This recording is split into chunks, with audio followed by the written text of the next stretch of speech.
Subscribe कीजिए हमारे YouTube channel education stream को और press the bell icon for latest update. Hello guys, मेरा नाम फुरकान खान है और आज हम पढ़ने वाले हैं राजा, किसान और नगर हिस्ट्री क्लास 12 चैप्टर। देखो, हमने पार्ट 1 पढ़ चुके हैं, ये पार्ट 2 है। पार्ट 1 में हमने बहुत सारे टॉपिक्स क्लियर करे थे, जैसे कि महाजनपद आप देख चुके होंगे पार्ट 1, जिसमें हमने महाजनपद के बारे में पढ़ा था, उसकी विशेषताओं के बारे में पढ़ा था कि महाजनपद क्या होते हैं, बहुत सारे लोगों का वास को महाजनपद कहा जाता है। या फिर हमने पढ़ा था उसके अंदर कि हर एक महाजनपद के में राजा का शासन होता है, सिर्फ गण और संघ को छोड़ के वहाँ पर समूह शासन किया करते थे। हमने उसके बाद पढ़ा था कि महाजनपद को हर एक हमेशा किलेबंदी की जाती थी, महाजनपद की एक राजधानी होती थी जैसे, और महाजनपद 16 हुआ करते थे, कुछ महत्वपूर्ण हुआ करते थे उसमें कुरु, वज्जी, पांचाल और अवंती, ये सारे कुछ महत्वपूर्ण हुआ करते थे। फिर उसके बाद हमने पढ़ा था कि सबसे ज़्यादा जो महत्वपूर्ण महाजनपद आता है, मतलब सबसे महत्वपूर्ण महाजनपद 16 महाजनपदों में से, जिसे सर्वशक्तिशाली महाजनपद भी कह सकते हैं आप, उसके भी कुछ कारण हुआ करते थे, जो कि मैं आपको पिछली वीडियो में बता चुका हूँ, जिसका नाम था आपका मगध। मगध को सर्वशक्तिशाली क्यों कहा जाता था, ये हम पढ़ चुके कि भूमि अच्छी होती थी, उपजाऊ भूमि थी, हाथी आसानी से मिल जाते थे, लोहे की खदानें वगैरह थी।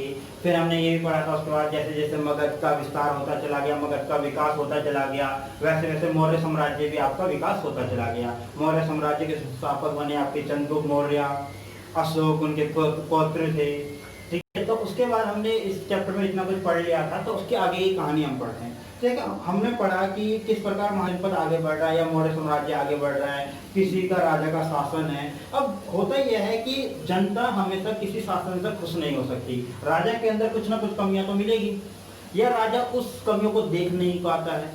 तो ऐसा ही कुछ एक वाक्य होता है कि वहां पर बदलता हुआ देहात, टॉपिक का नाम है बदलता हुआ देहात। बदलता हुआ देहात का मतलब कि राजा कुछ चीज़ों को ध्यान नहीं दे रहा था, या राजा ने कुछ चीज़ें अच्छी करने की कोशिश करी, लोगों की कमजोरियां पकड़ी, या लोगों को क्या क्या परेशानियां हो रही थी उस समय 6वीं ईसा पूर्व से पहले शताब्दी में क्या क्या परेशानी हो रही थी, ये सब जानकारियां इकट्ठी करें। जैसे कि एक कहानी थी गंध तिंदु जातक नामक एक कहानी है, उसके तहत ये बोला गया था कि एक कुटिल राजा थे, वहाँ के कुटिल राजा थे, उनकी जो प्रजा थी बड़ी नाखुश थी, चाहे वृद्ध हो, चाहे महिला हो, पुरुष हो, किसान हो, पशुपालक हो, यहाँ तक कि जानवरों को भी नाखुश थी वहाँ की जो प्रजा राजा के प्रति।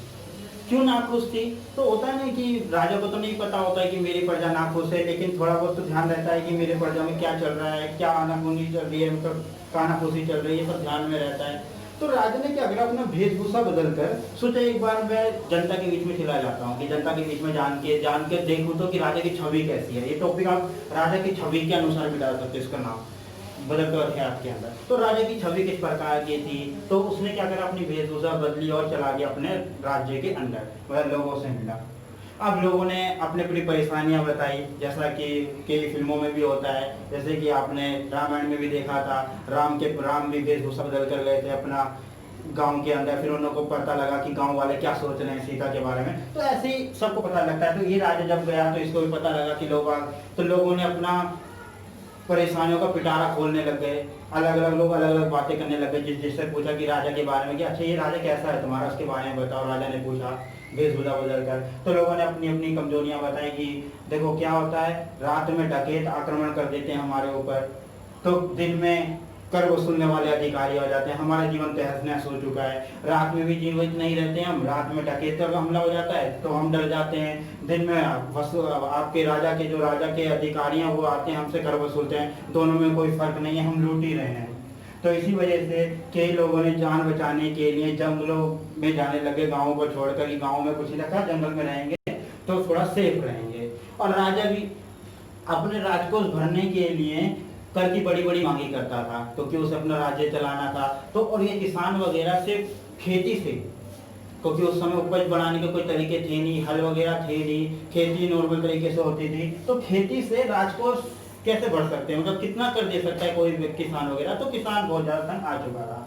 तो राजा ने सोचा जब इनकी परेशानियों को सुलझाव करने की कोशिश की, राजा को पता लगा कि मेरी जो प्रजा है वो इस बारे में सोचती है, या को क्या क्या उनको परेशानी है, तो इसका सुलझाने की कोशिश की गई। तो सबसे पहला महत्वपूर्ण जो पॉइंट निकल के आया वो आया कर का। आपका कर मतलब कर किस प्रकार बढ़ाया जाए, कि कर हम अत्यधिक भी चाहते थे और जनता को भी ये चाहते थे कि जनता को भी कर देने में कोई तकलीफ ना हो, कि जनता भी आसानी से कर दे सके। लेकिन किसान या शिल्पकार, इनसे जब कर लिया जाता है तो अगर किसान को कर लेना है तो किसान को कर लेने के लिए जो जमीन होनी चाहिए उसकी उपजाऊ होनी चाहिए या खेती अच्छी तरीके से होनी चाहिए। अगर खेती अच्छी तरीके से होती है तो उसे कर देने में कोई दिक्कत नहीं है, जितने ज़्यादा उपज होगी, उपज बढ़ेगी, उसको कर देने में कोई परेशानी नहीं होती। तो राजा ने सोचा क्यों ना मैं उपज बढ़ाने के कुछ तरीके सोचूं, जैसे कि मान लो पहले लकड़ी के फाल उपयोग में किया जाता है कि उपज बढ़ाने के तरीके होते हैं। कुछ पॉइंट दिए गए हैं 4 यहाँ पर, जैसे आपको छोटे फॉर्म में दिए गए हैं, मैं उनको डिस्क्राइब कर देता हूँ। जैसे हल का प्रचलन, तो पहले क्या होता था, हल के प्रचलन में पहले जो लकड़ी की मिट्टी के हल होते थे वो यूज़ किए जाते, वो इस्तेमाल किए जाते थे। अब जो मिट्टी के हल होते थे वो ज़्यादा गहराई तक नहीं खोद पाते थे, तो उनके बदले लोहे के फाल वाले हल आ गए। अब उन लोहे के फाल वाले हल से एक फायदा हो गया कि उपज बढ़ाने के तरीके बढ़ गए। कैसे? क्योंकि वो लोहे के फाल जो होते थे वो अधिक गहराई तक खोद सकते थे, जिससे उपज आसानी से बढ़ सकती थी। और लोहे के फल जो ज़्यादातर यूज़ किए जाते थे वो गंगा और कावेरी की जो घाटियाँ थी उनके अंदर उर्वर कछारी क्षेत्र था, वहाँ पर इस्तेमाल किए जाते थे। दूसरा पॉइंट है कुदाल का उपयोग। कुदाल का उपयोग मतलब देखो, हलों का उपयोग तो हो रहा था, लोहे के हल जो थे, लोहे के फाल वाले जो हल होते हैं उनका उपयोग तो बहुत आसानी से किया जा रहा था, उपज भी बढ़ रही थी। लेकिन ऐसे हलों का उपयोग सिर्फ महाद्वीप के कुछ भागों तक ही सीमित था, अन्य भागों में वो सीमित नहीं था। वो 6वीं शताब्दी ईसा पूर्व में सिर्फ लोहे के फाल कहाँ यूज किए जाते थे, सिर्फ महाद्वीप के कुछ हिस्सों में। लेकिन थोड़े धीरे धीरे करने के बाद पंजाब हो गया, राजस्थान हो गया, पंजाब और राजस्थान के कुछ अर्धशुष्क क्षेत्र थे जहाँ पर लोहे के फाल की अत्यधिक मांग थी, तो वो 20वीं शताब्दी में शुरू हुए, उससे पहले वहाँ पर शुरू नहीं हुए थे। तो ये 2 पॉइंट थे जिससे बढ़ाने के तरीके आसानी की जा सकती है। लोहे के फाल आ जाएंगे तो उपज आसानी से बढ़ सकती है। तीसरा पॉइंट, कृत्रिम सिंचाई। कृत्रिम सिंचाई का मतलब है कि अगर हमें उपज बढ़ानी पड़ेगी तो पानी जरूर सिंचाई हो। सिंचाई के लिए, खेती को सिंचाई करने के लिए पानी की आवश्यकता होती है। जितना ज़्यादा अच्छा पानी होगा, जैसे कि हर खेती को अलग अलग पानी की जरूरत पड़ती है। जैसे कि अगर बात की जाए कि अगर वर्षा 40 इंच से ज़्यादा होती है किसी क्षेत्र में तो वहाँ पर चावल उगाया जा सकता है। अगर 20 से 25 इंच की वर्षा होती है तो वहाँ पर गेहूँ या ज्वार उगाया जा सकता है। तो वर्षा पे नियंत्रित रहना पड़ता है कि कितने इंच की वर्षा हो रही है, उस हिसाब से वहाँ पर खेती की जाती है। तो राजा ने सोचा क्यों ना, अगर वर्षा नहीं हो रही है, कभी ऐसा भी होता है वर्षा नहीं होती है तो लोगों को परेशानी हो जाती है, किसानों को, तो उपज उनकी हो जाती है, तो उसके लिए क्या किया जाए। तो राजा ने कुएं खुदवाए, तालाब खुदवाए, नलकूपे खुदवाए, बड़ी बड़ी नहरें खुदवाई, जिससे आसानी से ये पानी के द्वारा सिंचाई कर सकते थे।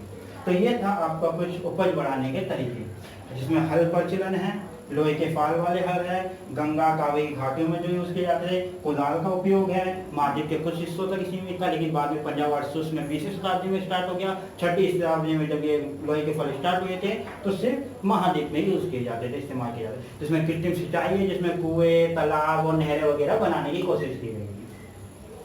उसके बाद क्या हुआ कि देखो, उपज बढ़ाने के तरीके तो समझ में आ गए कि उपज बढ़ सकती है, मतलब खेती आसानी से की जा सकती है, खेती बढ़ाई जा सकती है ना, कर भी दे सकते हैं किसान। लेकिन अगर किसानों के पास जमीन हो तब, तो उस समय राजा को एक बात ध्यान में रखी, जैसे कि हम पढ़ रहे हैं भूमि दान। तो भूमि दान वैसे तो किसानों को मैं कह नहीं सकता कि दिया भी जाता तो नहीं, लेकिन अभिलेखों के अनुसार जो भूमि दान दिया जाता था वो ब्राह्मणों या धार्मिक संस्थाओं को दिया जाता था, जैसे मंदिर वगैरह बनाने के लिए या अलग चीजें करने के लिए ब्राह्मणों को दे दिया जाता था, अनुष्ठान करने के लिए, उनके लिए ज्यादातर भूमिदान दिया जाता था। और जब भी भूमिदान दिया जाता था, हमें कैसे पता लगा भूमिदान दिया जाता था? देखो, जब पुरातत्वविद गए, उन्होंने कुछ उत्खनन किया, उन्हें अभिलेख मिले जो पत्थरों पर गुदे हुए थे। देखो, ज्यादातर अभिलेख ये नहीं कह सकते पत्थरों पर गुदे होते थे, पत्थरों पर भी गुदे होते थे, लेकिन अधिकांश जो अभिलेख हुआ करते थे वो ताम्र पत्र पे गुदे होते थे। ठीक है, तो ये अभिलेखों से हमें प्रमाण पत्र ये मिलता है कि शायद ही ब्राह्मण और धार्मिक संस्थाओं को भूमि का दान दिया जाता था। और ऐसा नहीं है कि अभिलेख जो हमें मिले वो सिर्फ संस्कृत भाषा में थे, संस्कृत भाषा के अलावा भी थे, जैसे कुछ लोकल भाषाएं होती हैं, ठीक है, जैसे तेलुगु स्थानीय भाषा है या तमिल हो गई, इन भाषाओं में भी हमें भूमि दान मिलते थे। तो वैसे तो भूमि जो दान दिया जाता था ब्राह्मणों या किसी भी व्यक्ति को, तो उससे पहले उस व्यक्ति को जो भूमि दान पाने वाला है उसको एक प्रमाण पत्र दे दिया जाता था कि इस राजा के द्वारा इस व्यक्ति को ये भूमि का दान दिया गया है। जैसे कि हमारे यहाँ पर होता है, जब हम कोई घर खरीदते हैं या कोई प्रॉपर्टी खरीदते हैं या कुछ भी भूमि लेते हैं, तो उससे पहले हम एक एफिडेविट तैयार कर लेते हैं कि इस व्यक्ति के द्वारा इस व्यक्ति को इतने रुपए में ये जगह दी गई है। तो यहाँ पर भी ये लिखा जाता है कि ये भूमि दान इस राजा के द्वारा, चाहे वो प्रियदर्शी हो, चाहे वो अशोक हो, चाहे वो चंद्रगुप्त हो, कोई भी हो, या कोई गुप्त साम्राज्य का हो, कोई भी हो, वो अपने बारे में ये लिख देता था कि ये जो दान दिया गया है इस व्यक्ति को दिया गया है, जिससे अभिलेखों के द्वारा हमें सारे उल्लेख मिल चुका है। उस समय क्या होता था, देखो वैसे तो पुरुष प्रधान देश है हमारा, शुरू से 6वीं शताब्दी में भी हमारा देश पुरुष प्रधान ही था। तो ज्यादातर जो दान दिए जाते थे भूमियों के, वो उल्लेख के अनुसार, अभिलेख में जैसा उल्लेख किया गया वो पुरुषों के द्वारा दिए जाते थे। लेकिन ऐसा नहीं, हम थोड़ी सी आगे चले, जब पुरातत्वविद आगे गए, उन्होंने थोड़ा और उत्खनन किया, तो उन्होंने देखा कि एक महिला के द्वारा भी गुप्तदान किया गया था, और महिला का नाम लिखा गया था प्रभावती को। तो ये एक अवहेलना हो जाती है इस बात को लेके कि ये पुरुष जब प्रधान देश था या पुरुषों के द्वारा भूमि का दान दिया जाता था, तो ये प्रभावती गुप्त कैसे दान दे सकती है? तो हो सकता है एक्सेप्शनल में, कैसे कि जो प्रभावती गुप्त थी कोई नॉर्मल लड़की तो थी नहीं, वो चंद्रगुप्त द्वितीय की पुत्री थी, और जो उसका विवाह हुआ था दक्कन पठाके वकाटक परिवार में हुआ था। तो जब ये एक तरह की रानी हो सकती है, तो ये रानी है तो ये शायद भूमि का नाम दे सकते हैं, क्योंकि इसके पास बहुत सारी भूमि रखी हुई होती थी। ठीक है, अब होता क्या है, जैसे भूमि का दान देना, जैसे बदलते हुए देहात में हमने पढ़ा कि लोग कर वसूलने के कारण गांव छोड़कर जंगल जा रहे थे, या उपज बढ़ाने के तरीके पढ़ा, भूमि दान पढ़ा। तो हर जगह जैसे कि हमारे देश में विविधता पाई जाती है, देखो कुछ गरीब होते हैं, कुछ अमीर होते हैं, हर जगह विभिन्नता पाई जाती है। अगर किसी भी समाज को डिवाइड करना है या विभाजित करना है, तो सबसे पहला महत्वपूर्ण अंश यही होता है कि उसे सामाजिक विभिन्नताओं के द्वारा ही डिवाइड किया जा सकता है। अगर किसी भारत को भी अगर डिस्क्राइब करना है तो सामाजिक विभिन्नताएं बनती है कि हमारा देश में 40% अमीर है, या 60% गरीब लोग रहते हैं, या मध्यम वर्ग के लोग हैं, या जो लोअर क्लास फैमिली है, मतलब अलग अलग फैमिली रहती है। तो उस समय भी ग्रामीण समाज जो था, ग्रामीण मतलब जो गाँव वगैरह थे, उस समय भी विविधता पाई जाती थी, जैसे अमीर गरीब। जैसे कि क्या होते, जमींदार होते थे जिनके पास बहुत सारी, धनी किसान होते थे जो धनी किसान मतलब जिनके पास बहुत सारी जमीनें होती थी, जायदाद होती थी, तब उन्हें जमींदार कहा जाता था, जो राजा के अधीन ही काम करते थे। दूसरी बात, इनका जो जमींदार होते थे उनका जो नियंत्रण पूरे किसानों पर रहता था, उनसे कर वगैरह वसूलना, या अपनी भूमि पर उनको काम करवाना, पट्टे पे दे देना, मतलब पट्टे का मतलब किराए पे दे देना, जिनसे वो अपने यहाँ पर काम करवाते थे और पैसे लेते थे। और जो जमींदार का अंदर भी जमींदारों के समूह में से ही एक ग्राम प्रधान बना दिया जाता था, मतलब एक हेड बना दिया जाता था, एक मुखिया बना दिया जाता था। और ग्राम प्रधान का जो पद होता था वो वंशागुणत होता था। देखो पहले से ये चलता हुआ रहा है कि वंशागुणत पद रहेगा। वंशागुणत का मतलब है कि बाप का पुत्र, पुत्र का पुत्र, पुत्र का पुत्र, पुत्र का पुत्र ही हमेशा ग्राम प्रधान के पद पर रहेगा। अच्छा, ये सारी जानकारी जो हमें मिली, जैसे कि हमने बताया कि अभिलेखों में उल्लेख किया गया है, पत्रों पे खुदे हुए अभिलेख थे, ताम्रपत्र पे अभिलेख थे, तो संस्कृत भाषा में लिखे गए थे, तमिल भाषा में लिखे गए थे, कुछ ब्राह्मी भाषा में भी लिखे गए थे, कुछ खरष्टी भाषा में भी मिले। तो इन सब की खोज की थी जेम्स प्रिंसेप ने। जेम्स प्रिंसेप कौन था? तो 1830 में जेम्स प्रिंसेप जो थे वो ईस्ट इंडिया कंपनी के अधिकारी थे। यह वो व्यक्ति थे जिन्होंने ब्राह्मी और खरष्टी लिपि की खोज की थी। इन्होंने जब आगे बढ़े तो इन लोगों को बहुत सारी मोहरें वगैरह मिली, कुछ अभिलेख मिले। अभिलेखों पे हमेशा राजा का नाम जरूर होता था। जैसे कि इन्होंने आगे देखा तो प्रियदर्शी एक राजा का नाम था, जो मनोहर मुखाकृति वाले राजा थे। कुछ अभिलेखों पे इन्होंने राजा का नाम भी देखा, अशोक का नाम, अशोक राजा का नाम भी था। और वैसे भी हम जानते हैं, जैसा हमने पहले पार्ट 1 में बताया कि बौद्ध ग्रंथों के अनुसार जो आपके अशोक थे वो सर्वप्रसिद्ध राजा कहलाते थे। और क्यों कहलाते थे, ये हमने कलिंग युद्ध के बारे में पढ़ा था, क्योंकि कलिंग युद्ध बाद उनका हृदय परिवर्तन हो चुका था।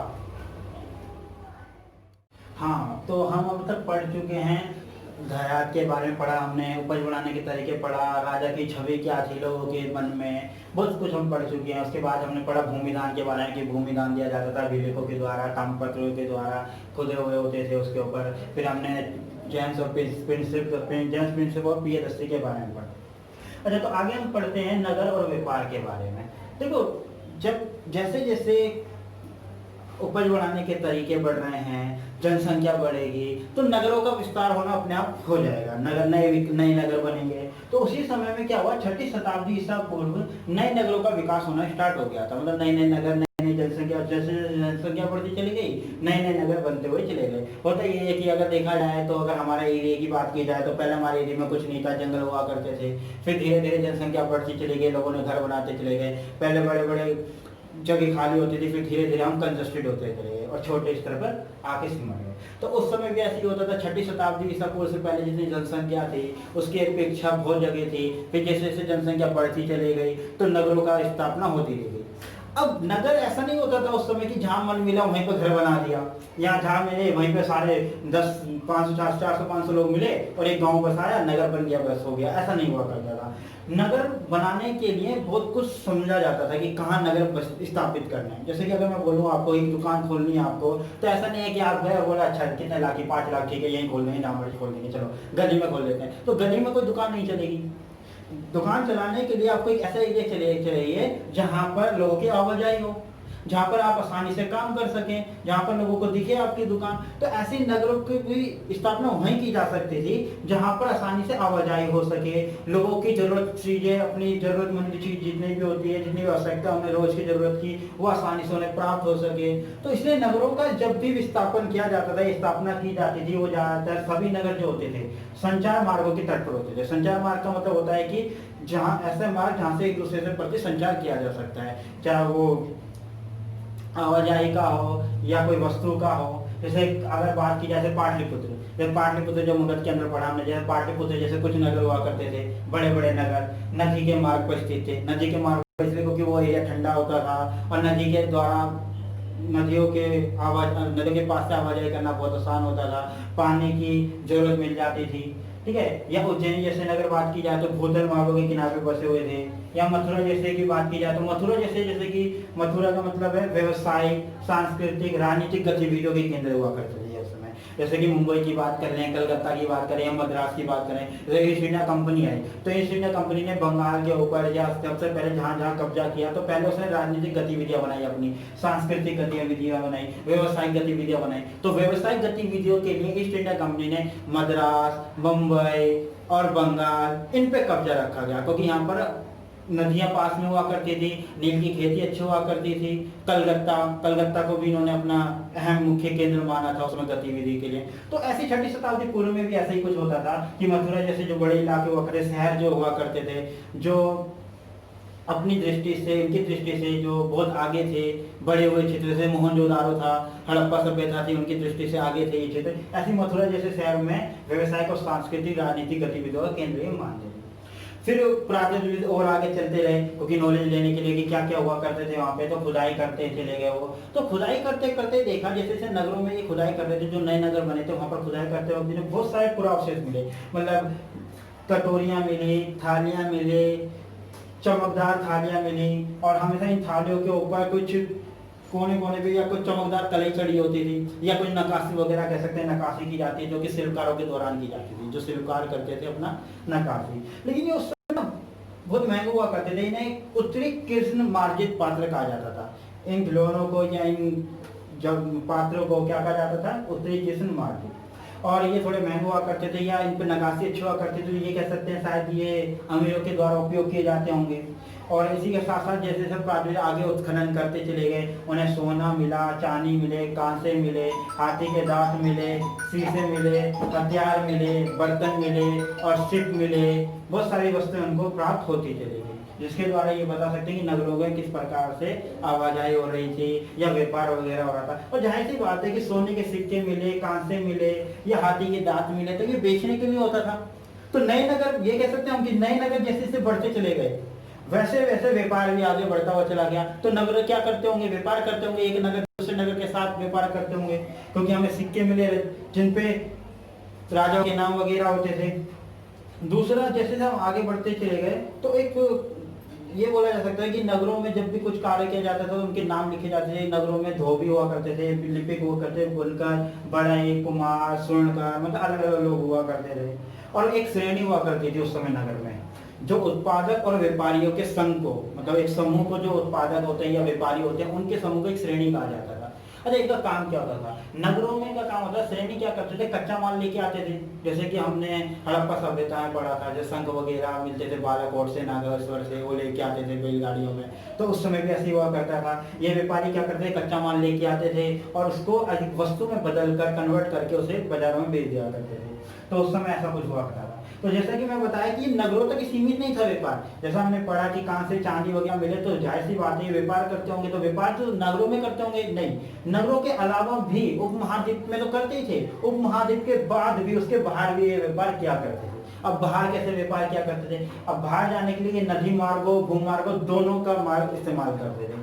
और ये क्या करते थे, नदी मार्गों के द्वारा मध्य एशिया से होते हुए, उससे भी आगे भूमार्ग थे, मध्य एशिया से भी आगे भूमार्ग थे, या समुद्र तट पर बंदरगाह बना लेते थे। ये उन बंदरगाह से होते हुए जलमार्ग से होते हुए अरब सागर तक जाते थे, उससे होते हुए उत्तरी अफ्रीका पश्चिम एशिया तक इन्होंने अपने चीजें फैला दी थी। फिर बंगाल की खाड़ी जो होती है, बंगाल की खाड़ी से होते हुए ये चीन और दक्षिण पूर्व एशिया तक फैल जाते थे। अब होता क्या था कि इन जगहों पे, इन बंदरगाहों पे, ये समुद्र इलाकों पर, जैसे कि इंटरनेशनल वाटर जिसे कहते हैं आज के टाइम में, तो कम मतलब सरकार का अधिकार होता है, और जब भी कोई एक जगह दूसरी जगह जाती है, आवाजाही होती है या कोई चीज आती है तो उस पर कर वगैरह लिया जाता है। तो उस समय भी ऐसे हुआ करता था कि हमने अपने इतिहास से बहुत कुछ सीखा है, तो ये सब हमने वहीं से सीखा है। उस समय भी ऐसे होता था कि जो मार्ग हुआ करते थे, इन सारे मार्गों पे शासक जो होते थे, मतलब राजा जो होते थे, वो अपना प्रभुत्व जमा लेते थे। प्रभु जमाने के बाद वो व्यापारियों को बोलते थे कि तुम यहाँ से आवाजाही कर सकते हो वस्तुओं की, लेकिन उसकी सुरक्षा हम देते हैं कि आपको कोई जान माल की हानि नहीं होगी, लेकिन उसके बदले आपको क्या देना पड़ेगा, धन, मतलब कर वगैरह वो वसूलते थे। इसके अलावा व्यापारी जो होते थे वो अलग अलग होते थे, पैदल फेरी वाले व्यापारी होते थे, बैलगाड़ी वाले व्यापारी होते थे, घोड़े खच्चर वाले व्यापारी होते थे, एक जगह से दूसरी जगह माल ढोने वाले, क्या क्या माल व्यापार करते थे ये, क्या माल ढोते थे, या एक जगह से दूसरे स्थान तक क्या वस्तुएं पहुंचाते थे ये, जैसे कि नमक, अनाज, कपड़ा, धातु, पत्थर, लकड़ी, मतलब जितनी भी जरूरत की चीजें होती हैं, मसाले, जड़ी बूटियां, सब एक स्थान से दूसरे स्थान तक इन व्यापारियों के द्वारा पहुंचाई जाती है। इन व्यापारियों को अलग अलग जगह पर अलग अलग नाम से जाना जाता है, कहीं पे सेफ्टी कहा जाता है, कहीं किसी को कुछ कहा जाता था। फिर ऐसा नहीं है कि मांग नहीं थी, उस समय मांग बहुत ज्यादा हुआ करती। जैसे रोमन साम्राज्य को सबसे ज्यादा काली मिर्च चाहिए होती थी, काली मिर्च जैसे मसाले, काली मिर्च हो गई या और कोई से मसाले होते थे, वो कपड़े हो गए, जड़ी बूटियां हो गई, तो यहाँ से उन वस्तुओं को वहां लेके जाया जाता था। अच्छा, अभी जैसे कि हमने बताया कि सिक्के वगैरह मिले, सिक्कों के द्वारा ही हमारा व्यापार हो सकता था। तो ऐसा है कि सिक्के जो हमें मिलते थे वो एक विनिमय का प्रचलन था, विनिमय होता था उससे एक जगह। और सिक्के जो होते थे चांदी के होते थे, तांबे के होते थे, सोने के होते थे, अलग अलग सिक्के होते थे। और हर सिक्कों पे राजा के नाम होते थे, कभी कभी धनी किसानों के नाम भी होते थे, कभी जमींदारों के नाम भी होते थे। तो जिससे हम ये बोल सकते हैं कि शायद जमींदार, धनी किसान या राजा अपने नाम के सिक्के का प्रचलन करवाते थे या उनके समय में बनाए गए थे। 6वीं शताब्दी आते आते सोने के सिक्के कम मिल जाते हैं, चांदी के तांबे के सिक्के अत्यधिक मिलते थे, लेकिन 6वीं शताब्दी आते आते हमें जो था सोने के सिक्के कम मिलना स्टार्ट हो गए थे। सोने के सिक्के कम मिलने का क्या वो हो सकता है कारण, शायद ये हो, पुरातत्वविदों का मानना था कि शायद ये हो सकता है कि उस समय जो आर्थिक गतिविधियां थी वो ठंडी पड़ गई हो, रुक गई हो, या अर्थव्यवस्था गिर गई हो, जिसकी वजह से सोने के सिक्के कम पाए जाते थे। तो अब तक हम जो पढ़ चुके हैं वो पढ़ चुके कि व्यापार के बारे में, नगरों के बारे में, सोने सिक्कों के द्वारा विनिमय के बारे में हम सब कुछ पढ़ चुके हैं इस समय तक, कि सिक्कों से किस प्रकार विनिमय किया जा सकता था, कौन कौन से सिक्के मिले, सोने के सिक्के कम मिले। तो अधिकांश ये चैप्टर देखा जाए तो मोस्टली ये खत्म हो चुका है। अब इस चैप्टर में सिर्फ 2 ही पॉइंट रहते हैं जो अगर देखा जाए एग्जाम के पॉइंट ऑफ व्यू से तो सबसे ज्यादा पूछे जाते हैं ये 2 क्वेश्चन। पहला क्वेश्चन आता है कि अभिलेखों से प्राप्त ऐतिहासिक साक्ष्य, मतलब जानकारी, मतलब हम अभिलेख जो हम पढ़े कि सारी जानकारी हमें अभिलेखों से मिली, चलो मानते हैं हम अभिलेखों से मिली, लेकिन अभिलेखों से हमें क्या क्या जानकारियां प्राप्त हुई है, अभिलेखों से हमें क्या क्या चीजें प्राप्त हो सकती हैं, उसके बारे में एक क्वेश्चन बनता है। दूसरा क्वेश्चन बनता है कि अभिलेखों से इतनी जानकारी मिली या फिर अभिलेखों की कोई साक्ष्य सीमा, हर किसी के अंदर एक कमी पाई जाती है, चाहे वो राम हो चाहे वो इंसान हो, कोई भी इंसान के अंदर कोई ना कोई कमी रहती है। तो अभिलेख पूरी तरीके से सही हो नहीं सकते हैं, ये जो जानकारियां मिली हम कंफर्म नहीं कर सकते प्राकृतिक कि ऐसा हुआ ही था, मान लो कि नहीं ये तो ठप्पा लग गया, ऐसा स्टाम्प लग गई कि नहीं हुआ था, ऐसा नहीं बोल सकते हैं। ऐसा होता है कि सबकी एक साक्ष्य सीमा होती है कि किसी में कुछ कमियां पाई जाती हैं। तो अभिलेख से जितनी भी जानकारियां मिली, कमियां पाई गई या हम पढ़ नहीं पाए, क्या क्या कमियां थी, तो ये 2 क्वेश्चन बनते हैं, तो इनको हम दोनों को क्लियर कर देते हैं। पहला कि अभिलेखों से प्राप्त ऐतिहासिक साक्ष्य, मतलब हमें अभिलेखों से पहली जानकारी क्या मिलती है राजा के बारे में, कि राजा के बारे में कि क्या नाम था राजा का, कौन सा राज्य था, जैसे मगध के बारे में जानकारी मिली कि चंद्रगुप्त का राजा था वहाँ का, कितना एरिया, जैसे हमें मगध के बारे में पता लगा अफगानिस्तान से पहला, अफगानिस्तान से फैला हुआ था ये सारा का सारा, है ना। तो ये सब जानकारी मिली, क्षेत्र के बारे में मिली, अशोक के बारे में जानकारी मिली, है ना। तो ये सारी जानकारी किससे मिलती थी, अभिलेख से मिलती थी। फिर अभिलेख से कर के बारे में पर आप जानकारी मिलती थी हमें कि अभिलेख में लिखा जाता था कि राजा कितना कर किससे लेता है, शिल्पकारों से कितना कर लेता है, व्यापारियों से कितना कर लेता है, या फिर किसानों से कैसे प्राप्त करता है कर के बारे में लिखा जाता था। इसके अलावा थर्ड पॉइंट शासन, कि जो राजा शासन करता है वो किस प्रकार शासन करता था, न्यायपूर्ण शासन होता था या अन्यायपूर्ण शासन हुआ करता था।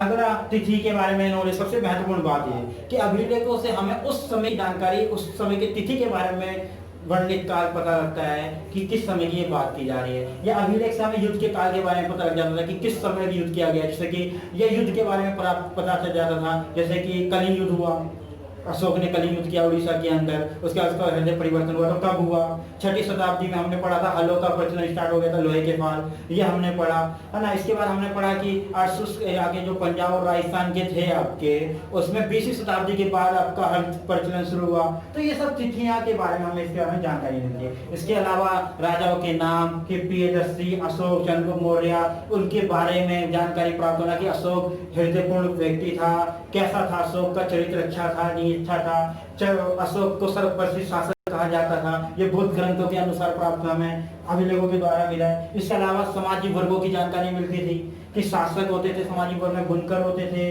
सुनार होते थे, धोबी होते थे, उनका वर्ग किस प्रकार होता था, वो छोटे अमीर गरीब जैसे होते थे। तो ये थी जानकारी जो हमें राजाओं के बारे में मतलब जो अभिलेखों के द्वारा में प्राप्त होती थी। इसके अलावा दूसरा क्वेश्चन बनता है यहाँ पे, सेकंड क्वेश्चन ऑफ दिस, कि अभिलेख साक्ष्य की सीमा, मतलब क्या सीमा होती थी, क्या अंतिम चरण के हम ये कह सकते हैं कि अभिलेख जो मिले वो कंफर्म है कि ऐसा हुआ था? नहीं। देखो सबसे पहला क्वेश्चन का आंसर ये बनता है कि कभी कभी अभिलेख के अक्षर हल्के ढंग से उत्कीर्ण होते थे जिन्हें पढ़ना कठिन होता है। तो देखो अभिलेख के जो अक्षर होते थे वो हल्के ढंग से उत्कीर्ण है, मतलब हल्का हल्का दिख रहा है, तो पढ़ना बहुत मुश्किल हो जाता है। जैसे कि आपको देख लेते हैं, आप किताब पढ़ते हो तो किताब में कुछ अक्षर ऐसे जो मिट्टी मिट्टी से होते हैं, हल्के हल्के से होते हैं, तो इन्हें पढ़ना बहुत ज्यादा मुश्किल होता है। तो जिसकी वजह से हम ये कह सकते हैं कि जो अभिलेख से हमें प्राप्त हुई जानकारी, कुछ जानकारियां हल्के ढंग से उत्कीर्ण जो अक्षर थे उन्हें ना पढ़ने की वजह से कमजोर रह गई हमारी जानकारी, मतलब अधूरी रह गई हमारी जानकारी। दूसरा, अभिलेखों के शब्दों के वास्तविक अर्थ का ज्ञान हो पाना सरल नहीं होता था, अधिकांश समय वे स्थान से संबंधित होते थे। मतलब देखो उस समय की तमिल भाषा में, प्रकृत भाषा में, संस्कृत, ब्राह्मी, खरोष्ठी लिपि की खोज की नहीं गई थी, तो उनका वास्तविक अर्थ निकालना बहुत कठिन होता था। मान लो लिखा कुछ और हो और हम अर्थ कुछ और निकाल रहे हो। और कुछ जो अभिलेख होते थे स्थान और समय से संबंधित होते कि उस समय में ऐसे ही हुआ करता था, शायद उस समय में चिन्ह जो हुआ करते थे वो कैसे उपयोग किए जाते थे, उस समय की जो लैंग्वेज थी या उसका अर्थपूर्ण अलग तरीके से निकाला जाता होगा, तो समय के अनुसार भी बता सकते हैं। तीसरा, अभिलेख नष्ट नहीं हो जाते हैं। ऐसा भी तो हो सकता है कि शायद कुछ अभिलेख हमें पता ही ना चले, नष्ट हो गया, हमें मिले ही ना हो। कुछ अभिलेख ऐसे हों जो बने थे, गायब हो चुके हों या धरती में समा गए हों, जिनका उत्खनन अभी तक नहीं हो पाया हो। अभिलेख को हजारों की संख्या में हो सकते हैं जिसमें सभी के अनुवाद नहीं हो पाएंगे। भी सही है कि जो प्राकृतिक थे उन्हें उत्खनन करते वक्त बहुत सारे अभिलेख मिले, लाखों हजारों अभिलेख मिले, कुछ को इन्होंने अनुवाद कर दिया, लेकिन कुछ अभिलेख ऐसे भी हैं जिनके अनुवाद होना अभी भी बाकी है। तो इससे हम ये कह सकते हैं कि अभिलेखों से जो जानकारी प्राप्त हुई थी वो थोड़ी सी अधूरी थी। चिन्ह होते थे उसमें, जैसे कि हमने पढ़ा था अभिलेख के अंदर कि हमने हड़प्पा सभ्यता में पढ़ा था कि 375 से 400 चिन्ह होते थे जिन्हें अभी तक नहीं पढ़ा गया हो। चिन्ह खास भाषा के संकेत के लिए यूज किए जाते थे, इस्तेमाल किए जा सकते थे, जिन्हें अभी तक नहीं पढ़ा गया है। बहुत से अभिलेख नजर आ चुके हैं और उपलब्ध अभिलेख उनके अंश मात्र हैं। और कुछ अभिलेख ऐसा होता था कि मान लो ये अभिलेख उस अभिलेख से थोड़ा सा तुलना में एक जैसे होते थे, कभी कभी अलग भी होते थे, तो दोनों में तुलना करना बहुत मुश्किल हो पाते था। अगला, अभिलेखों में प्राय उन्हीं के विचार होते थे जो उन्हें बनवाते थे। देखो सबसे महत्वपूर्ण आंसर यहाँ पर आता है। अभिलेख, अब देखो अभिलेख गरीबों के द्वारा तो बनाया नहीं जाएगा, किसानों के द्वारा तो बनाया नहीं जाएगा। मान लो अगर हमारे राजा के बारे में, तो हमारे प्रधानमंत्री के बारे में कोई बुक छपी है तो कौन छापेगा? प्रधानमंत्री का कोई राइटर छापेगा, मतलब कोई राइटर छापेगा जो कि गरीब नहीं होगा। वो राइटर क्या करेगा? प्रधानमंत्री की अच्छाई को लिखेगा, बुराइयों का कभी नहीं लिख पाएगा। तो ऐसे जब राजा अपने अभिलेख खुलवाते थे या लिखवाते थे तो अपनी अच्छाइयों के बारे में बताते थे कि अपने डीएम मारते कि मैंने ये युद्ध जीत लिया, मैंने वो युद्ध जीत लिया। उनकी कमियों के बारे में तो कभी बताया नहीं गया है। अगर किसान से पूछा जाता है, जैसे कि राजा की छवि में हमने पढ़ा, किसानों से जब बातचीत करी तो उसने उनकी कमियां गिनवाई, तो ऐसे अभिलेखों में तो कभी लिखा ही नहीं गया है कमियों के बारे में। तो इसी अनुसार हमारा ये चैप्टर खत्म होता है। Thank you.